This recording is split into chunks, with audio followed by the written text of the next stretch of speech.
Alam nyo ba na isa sa nagpapaganda sa ating mga video ay ang animated caption na katulad nito?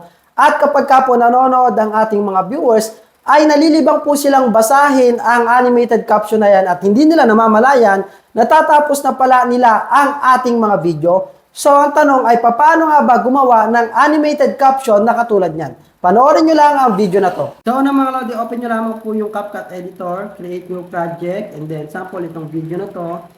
Then, click nyo po yung text, auto caption, click yung language sa taas. Dapat po mga lodi, hanapin nyo yung Malay kasi Tagalog po yung ating language. So, yan po yung pinakamalapit. Okay? And then, start na po natin. After po mga lodi, ma-generate yung auto caption, para po malagyan ng style yan, i-click nyo lamang yan. Yan sa baba may option na style. Hanap lang po kayo dito ng style na gusto nyo. For example, ito.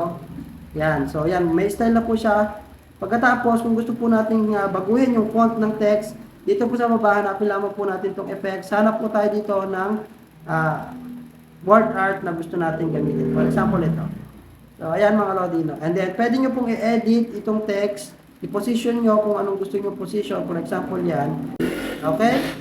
So, ganun lamang po kadali mga lodino. At kung ikaw may natutunan, huwag mong kalimutang i-share para alam din ng iba. At i-follow na rin ako para updated ka sa aking mga video tutorials. Thank you!